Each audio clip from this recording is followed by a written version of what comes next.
नमस्कार दोस्तों, मैं हृदय मिश्र आप सभी का स्वागत करता हूं HRD IAS पर। कैसे हैं आप सभी लोग?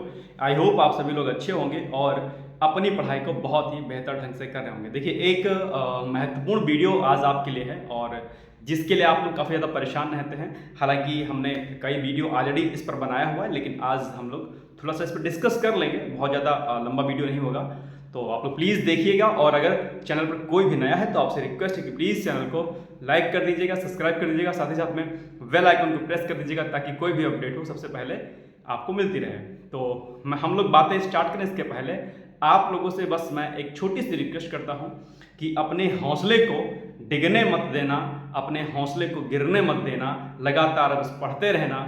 जिंदगी है ये, सफलता मिलनी ही तय है, बस आप लगातार चलते रहिए।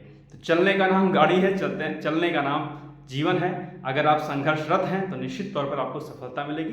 बशर्ते क्या है कि छोटी छोटी बातों पर आपको विशेष ध्यान देना है। तो आज हम लोग डिस्कस करेंगे आरओ और यूपी पीसीएस में जो भूगोल आपका विषय है उसको हम लोग कैसे तैयार करें, कौन सी महत्वपूर्ण पुस्तकें हैं इसमें, हम लोग किन पुस्तकों को पढ़ें ताकि बेहतर नंबर आप अपने एग्जाम में पा सकते हैं। ठीक है, तो अलग अलग विषयों पर हम लोग रणनीति बनाएंगे। कल हमने जो है परसों शायद इतिहास और भूगोल को दोनों को साथ में लेके बताया था, लेकिन आज स्पेशली मैं आपको भूगोल विषय के बारे में थोड़ा सा अलग से मैं आपको बता दे रहा हूँ। ठीक, तो सबसे पहले तो ये है कि आप लोग डरे नहीं भूगोल विषय को लेकर, क्योंकि कई बार क्या होता है कि इतिहास और भूगोल एक ऐसा विषय होता है कि जहाँ पर आप बहुत ज़्यादा डरते हैं कि सर बहुत लंबा कंटेंट है, बहुत ज़्यादा पढ़ना है, कैसे पढ़ें। लेकिन मैं एक चीज़ जानता हूँ कि अगर आप किसी भी चीज़ को जो बहुत टफ है, अगर उसको स्मार्ट तरीके से करते हैं, एक सिस्टमैटिक वे में करते हैं, तो विषय आपके लिए बहुत ज़्यादा कठिन नहीं होता है। शर्त क्या है? शर्त यह है कि उसको ईमानदारी से आप पढ़ें उसको, और निश्चित तौर पर फिर आपके मार्क्स जो है बढ़िया होंगे। ठीक है, तो चलो हम लोग एक एक बिंदु पर बात करते हैं। सबसे पहले अगर आरओ एरो की अगर हम बात करते हैं तो आरओ एरो में जो आपका भूगोल विषय है उसका जो है एक जो है कंटेंट जो उसमें आते हैं, यानी कि जो क्वेश्चंस आते हैं वो ठीक ठाक आते हैं, यानी कि भूगोल विषय का जो वेटेज है आपके आरओ एरो में बहुत ज़्यादा है। ठीक है, तो इसको आप लोग इग्नोर मत करिएगा और डरिएगा नहीं भूगोल विषय से। भूगोल विषय को अगर जैसा भी हमने बताया उसको अगर आप उस तरीके से करेंगे निश्चित तौर पर आपके मार्क्स अच्छे आएंगे। राइट, चलिए सबसे पहले भूगोल में दो खंड होते हैं, सभी को पता होगा। एक होता है आपका भारत का भूगोल और दूसरा होता है आपका जो है विश्व का भूगोल। अगर हम इन दोनों भूगोल की बात करते हैं तो दरअसल आपका जो क्वेश्चन सबसे ज़्यादा आते हैं वो आते हैं आपके भारत के भूगोल में, क्योंकि ये आपको पता होना चाहिए कि दरअसल किस पार्ट से आपके क्वेश्चन ज़्यादा आते हैं। तो भारत के भूगोल से आते हैं, ठीक है, और दूसरे नंबर पर आपका विश्व का भूगोल आता है। कहने का मतलब क्या हुआ कि आपको सबसे ज़्यादा जो तैयार करना है वो तैयार करना है आपको भारत का भूगोल और उसके बाद आपको विश्व का भूगोल। अब बात आती है सर कैसे तैयार करें, कौन कौन से चैप्टर्स इसमें महत्वपूर्ण हैं। ठीक है, तो हम लोग अभी पुस्तक पर चर्चा करेंगे, लेकिन पुस्तक पर चर्चा करने से पहले मैं आपको थोड़ा सा समराइज वे में इसके बारे में बता देता हूँ। ठीक, देखो सबसे पहले तो एक बात ध्यान रखना कि जो चीज़ें करंट में चल रही होती हैं, ठीक है, जो समसामयिक विषयों पर जो चीज़ चल रही होती हैं वो टॉपिक आपके जियोग्राफी के पॉइंट ऑफ व्यू से महत्वपूर्ण हो जाता है। फॉर एग्जांपल अगर अभी हाल फिलहाल में भूस्खलन आया हुआ है, लैंडस्लाइड्स कई जगह पर आई हुई है आपके भारत में भी और वैश्विक स्तर पर भी, ठीक उसी प्रकार से अभी भूकंप आया हुआ है। भूकंप को लेकर, महाभूकंप को लेकर के जापान के द्वारा चेतावनी भी दी गई कि अभी जो है भूकंप वहाँ पर महाभूकंप आने वाला है। और आपको पता होगा कि जो जापान जैसी जो कंट्री है, देश है, वो क्या है, रिंग ऑफ फायर में अवस्थित है। रिंग ऑफ फायर में कौन कौन सी कंट्रीज होती हैं आई थिंक आप लोग को पता होगा। ठीक, कहीं अभी हाल फिलहाल में कई सारी जगहों पर ज्वालामुखी भी आया हुआ है। तो अब चूंकि ज्वालामुखी आ चुका है, लैंडस्लाइड्स बड़े स्तर पर अभी हाल फिलहाल में हुई है, महाभूकंप को लेकर के चेतावनी ऑलरेडी जापान ने दी हुई है, ऐसे में ये तीनों टॉपिक आपके लिए क्या हो जाते हैं, महत्वपूर्ण हो जाते हैं। ठीक इसी प्रकार से अगर हाल फिलहाल में कोई राष्ट्रीय उद्यान चर्चा में रहा है, ठीक है, या फिर हाल फिलहाल में कोई स्थल कोई चर्चा में रहा है, कहीं पर कुछ खास चीजें हुई हैं, ऐसे स्थल आपके भूगोल विषय से क्या होते हैं, महत्वपूर्ण हो जाते हैं। यानी कि आपको उन टॉपिक पर आपको नजर बना लेनी है। तो भूकंप अगर चर्चा में रहा है, यानी कि अर्थक्वेक चर्चा में रहा है, तो अर्थक्वेक को आप लोग अच्छे से पढ़ लीजिए। एपी सेंटर क्या होता है, हाइपो सेंटर क्या होता है, P wave, S wave, L wave क्या होती हैं, सिस्मोग्राफ क्या होता है, रिक्टर पैमाने पर इसको कैसे जो है नापते हैं, ये सारी चीजें आपको पता होनी चाहिए। एक बात, यानी कि समसामयिक विषयों में जो चीजें चर्चाओं में रहती हैं अगर वो भूगोल विषय से संबंधित है तो वो टॉपिक आपको तैयार कर लेना है। ये बात आपको विशेष तौर पर यहां पर ध्यान देनी जो सबसे अहम है। दूसरी बात, जो स्टैटिक पोर्शन है, ठीक है, यानी कि जो जीएस के एक तरीके से पेपर जो टॉपिक्स आपके हैं उनको तैयार करना है, उसके लिए एक बात आप लोग ध्यान रखिएगा कि सबसे पहले आपके पास ऑक्सफोर्ड का क्या होना चाहिए, मैप होना चाहिए प्रैक्टिस करने के लिए, और आपके पास भारत का जो है मैप और विश्व का मैप दोनों, यानी कि इंडिया का मैप, वर्ल्ड का मैप आपके पास होना चाहिए और उसको आपको वॉल पे अपनी दीवार पर लगा लेना चाहिए। ठीक, एक बात। दूसरी बात, अगर हम भारत की भूगोल की बात करते हैं तो उसमें कुछ चैप्टर्स ऐसे हैं जहां से प्रश्न हर एक बार आते हैं और बहुत बढ़िया आते हैं, जैसे कि अपवाह तंत्र। ठीक, अपवाह तंत्र यानी कि जो आपकी नदी प्रणालियां हैं, चाहे यमुना है, गंगा है, ठीक है, सतलज है, ये नदियां कहां से इनका उद्गम होता है, कहां पर ये गिरती हैं। ठीक है, इसके अलावा इनकी सहायक नदियां कौन सी होती हैं और दाएं से कौन सी नदी मिलती है, इनके बाएं से कौन सी नदी मिलती है। इस प्रकार के प्रश्न अक्सर आपके एग्जाम में पूछा जाता है। दूसरी महत्वपूर्ण बात बता दूं आपको कि जब भी आप भूगोल विषय को पढ़ें तो कोई भी चीज जब आप पढ़ें तो उसमें जो छोटी छोटी जो टर्मिनोलॉजीज आती रहती हैं, जैसे कि आप कोई चीज पढ़ रहे हो उसमें शब्द आ गया एस्चुरीज, ठीक है, कोई शब्द आ गया घाटी, तो ये नहीं कि इसको पढ़ते हुए निकल जाओ। अब ये टर्म अगर आपके सामने आया है तो तुरंत देख लो कि फिर एस्चुरीज क्या होती हैं, घाटी क्या होती हैं। ये जब चीजें धीरे धीरे करके आप उसको पढ़ोगे तो आपका क्या होगा, जो छोटे छोटे पॉइंट्स जो आपके होते हैं वो क्या होंगे, कवर अप होते चले जाएंगे। ठीक, कोई समस्या नहीं आएगी। दूसरी बात, मैंने क्या कहा कि जो अपवाह तंत्र है आपको उसको अच्छे से रेडी कर लेना है, प्लस छोटे छोटे चीजें जैसे भूकंप, सुनामी, भूस्खलन, मिट्टी का जो एक चैप्टर है, मिट्टी कितने प्रकार की होती है, दोमट मिट्टी कहाँ पाई जाती है, कौन से प्रकार की होती है, उसमें कौन सी मात्रा पाई जाती है, ऑर्गेनिक इनऑर्गेनिक कंपाउंड्स कौन कौन से होते हैं। इसके अलावा जो बादल का चैप्टर है ना, कि बादल कौन कौन से बादल होते हैं, कपासी बादल होता है, ठीक है, पछाबी का बादल होता है, बादल कौन कौन से प्रकार के होते हैं। क्लाइमेटोलॉजी एक अच्छा चैप्टर है अपने आप में, ठीक है, उसमें आपने टेम्परेचर और प्रेशर को अगर आपने समझ लिया तो क्लाइमेटोलॉजी का जो आपका जो चैप्टर है वो आपको समझ में आ जाएगा, तो वहां से आप पढ़ लिए चीजों को। ठीक है, तो नदी तंत्र हो गया आपका, मिट्टी हो गया आपका, ठीक है, बादल वाला चैप्टर हो गया आपका, ठीक है, इसके अलावा भूकंप, सुनामी, ठीक है, ये सब चैप्टर आपका हो गया, लैंडस्लाइड्स आपका हो गया। इसके अलावा जो जातियां हैं, जो जनजातियां होती, कौन कौन सी जनजाति कहाँ कहाँ पर पाई जाती है, आपको इसको देखना है। टाइप्स ऑफ फॉरेस्ट, हालांकि ये एनवायरमेंट का सेक्शन है लेकिन भूगोल में भी पूछ लेता है, तो टाइप्स ऑफ फॉरेस्ट कितने प्रकार के होते हैं, ये चीजें आपको पढ़ लेनी है। इसके अलावा जो छोटी छोटी चीजें हैं जैसे बहुउद्देशीय नदी घाटी परियोजनाएं अक्सर चर्चाओं में रहती हैं, कहीं कहीं पर इस पर जो है करंट में भी न्यूज रहती है, तो बहुउद्देशीय नदी घाटी जो परियोजनाएं होती हैं आप उनको तैयार कर लीजिए अच्छे तरीके से। इसके अलावा जो परिवहन तंत्र आपका है, ठीक है, चाहे वो जलमार्ग वाला हो, चाहे फिर वो आपका जो है स्थल मार्ग का हो, ठीक है, या रेलवे का हो। रेलवे में कौन कौन सा, किसका मुख्यालय कहां पर अवस्थित है रेलवे में, ठीक है, ये आपको तैयार होना चाहिए। इसके अलावा हाल फिलहाल में उत्तर प्रदेश में जो है कितने राजमार्ग हो गए हैं, उनकी लंबाई, हाल फिलहाल में कौन से राजमार्ग जो है अभी नए बनाने के प्रस्ताव पारित किया गया, आप उनको रेडी करना है, खासकर उत्तर प्रदेश के विशेष के संदर्भ में।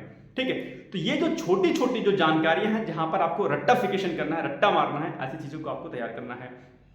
नदी तंत्र का जब आप चैप्टर पढ़िएगा तो मैप से उसको रेडी कर लीजिए, मैप से आप रेडी करते रहेंगे तो क्या होगा कि आपकी सारी चीजें जो है इकट्ठा हो जाएंगी। दूसरी बात, मैप एक लगा लीजिए आप लोग अपने जो है दीवार पर, और वहां पर छोटे छोटे जो डेटा होते हैं उनको वहां पर जो है लिखते रहिए। जैसे उत्तर प्रदेश राज्य हो गया, उत्तर प्रदेश में कौन कौन सी चीजें फेमस हैं, चाहे वो राष्ट्रीय पार्क का हो या फिर कोई नदी घाटी परियोजना हो वहां की, या वहां पर कोई खास जनजाति पाई जाती हो, थारू से लेकर के अन्य कोई, उसी मैप में जो है आप लोग पेंसिल से क्या करिए, लिखा करिए। ठीक है, तो मैप में ही क्या होगा, हर विषय के बारे में आपको, हर स्टेट के बारे में जानकारी आपको हो जाएगी, कौन सा राष्ट्रीय उद्यान है वहां पर, ठीक। इसके अलावा कौन से जो है वहां पर नदियां पाई जाती हैं, नदियां कहां कहां से निकलती हैं, कैसे कैसे जाती हैं, उद्गम क्षेत्र क्या है, वहां पर प्रमुख जो कल कारखाने हैं वो कौन से हैं।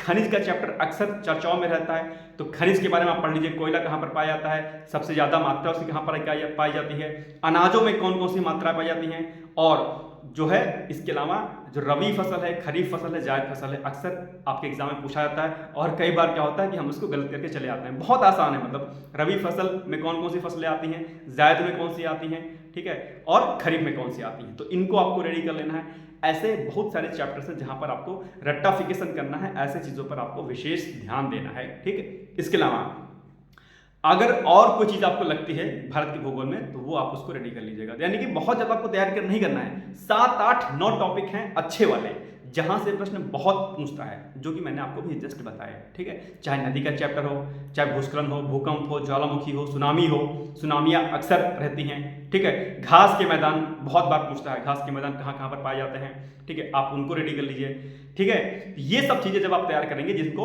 और इनको अगर आपको नहीं याद होता है तो आप क्या काम करिए, इसको छोटे छोटे नोट्स आप इनके बना लीजिए, स्टिकी नोट्स आते हैं मार्केट में, उनको लिखिए, दीवार पे चिपका लीजिए, या छोटी सी कॉपी बनाइए, वहीं पर जो जो चीजें आपको दिखती हैं, छोटी छोटी चीजें, वहीं पर आप उसको क्या करिए, नोट डाउन करते चलिए। ठीक इसी प्रकार से आपको वैश्विक भूगोल में भी, यानी कि विश्व के भूगोल में भी आपको ये चीजें पढ़नी है। तो विश्व के भूगोल में भी जातियां, जनजातियां, कौन सी नदी कहां पर पाई जाती है, अमेजोन नदी हो गई, नील नदी हो गई, अक्सर पूछा जाता है। ठीक है, देश की राजधानियां पूछ ली जाती हैं चर्चाओं में, जो देश रहते हैं उनके बारे में आपको जानकारी होनी चाहिए। और वैश्विक लेवल पर भी कौन कौन सी जनजातियां कहां कहां पर पाई जाती हैं, कौन सा देश कौन से कॉन्टिनेंट में अवस्थित है, आप उनको रेडी कर लीजिए। कहने का मतलब यह है कि जो छोटी छोटी जो चीजें हैं आप उनको तैयार कर लीजिए।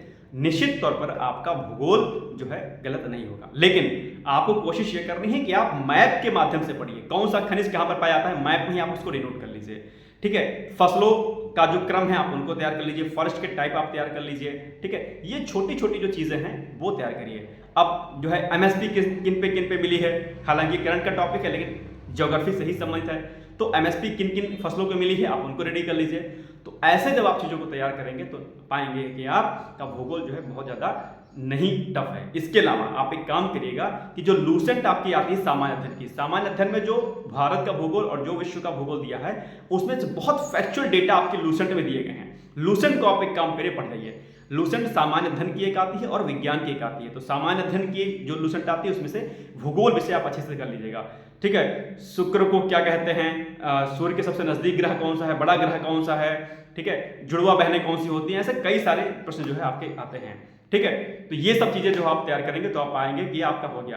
कर्क रेखा, मकर रेखा और विषुवत रेखा, इन पर कौन कौन से देश हैं, इनकी ये कहां कहां से गुजरती हैं रेखाएं, ऐसे प्रश्न भी कई बार आपके एग्जाम में पूछे जाते हैं। तो कर्क रेखा, मकर रेखा, विषुवत रेखा, ये आपको तैयार कर लेना है। ठीक है, और आपको पूरे बृहद रूप से चीजों को तैयार करना है। इसके अलावा आप चाहें तो डिकोड एग्जाम पर हमारी क्लास चल रही है, आप वहां पर जाके लेक्चर्स को देख सकते हैं फ्री ऑफ कॉस्ट, जहां पर मैं एनवायरमेंट और इकोनॉमिक्स का सेक्शन कराता हूं और डेली मॉर्निंग में 8 AM पे मैं करंट अफेयर्स डिकोड एग्जाम के माध्यम से कराता हूं, तो वहां पर भी आप जाकर के देख सकते हैं। कहने का मतलब यह है कि आप भूगोल विषय को अगर मैप के माध्यम से पढ़ते हैं और छोटी छोटी जानकारियों को अगर आप एकत्र करते हुए चले जाते हैं, और इसके लिए जो सबसे महत्वपूर्ण है वो है कि घटना चक्र जो पूर्वावलोकन आपकी आती है आप उसको अच्छे तरीके से कर लीजिए। तो घटना चक्र पूर्वावलोकन, अगर मैं पुस्तकों की बात करता हूं तो घटना चक्र पूर्वावलोकन आपकी अच्छे से आपके जुबान पर होनी चाहिए। एक दूसरा, सामान्य अध्ययन जो लूसेंट आती है आपको उसको रेडी कर लेना चाहिए। और साथ ही साथ में अगर मैं पुस्तक की बात करूं अर्थात रेफरेंस बुक की बात करूं तो रेफरेंस बुक के लिए महेश वड़वाल की एक बुक आती है भूगोल एक समग्र अध्ययन के नाम से, उस पुस्तक को ले आइए।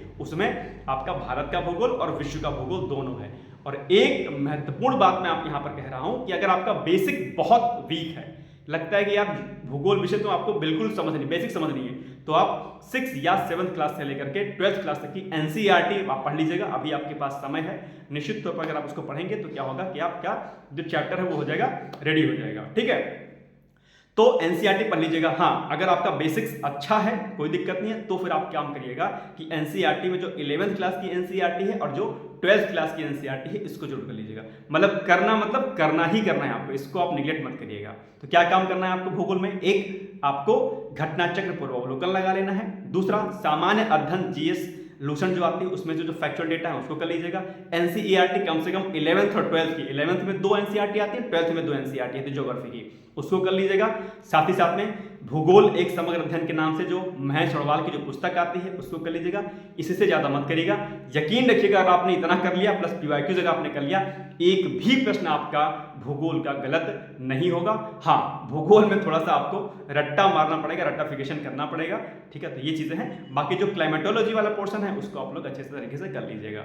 ठीक है, तो इन सारे बिंदु पर अगर आप लोग चर्चा करेंगे, यानी कि आप उस पर डिस्कस करेंगे अपने दोस्तों से, आप पूछिए एक दूसरे से फोन कॉल पे, या जो भी आपके हित मित्र होंगे आप उनसे कहिए कि आप 10 क्वेश्चन मुझसे पूछिए, मैं आपसे 10 क्वेश्चन पूछता हूँ। ठीक है, कोशिश करिए कि जो भी आपके दोस्त तैयारी करते हैं अच्छे लेवल के, ठीक है, एवी वाले नहीं, उनसे कहिए कि जब आप फोन कॉल करिए तो आप दुनिया भर की पॉलिटिक्स बतियाने के बजाय उनसे कहिए कि आप 5 क्वेश्चन मुझसे पूछो, मैं आपसे 5 क्वेश्चन पूछता हूं।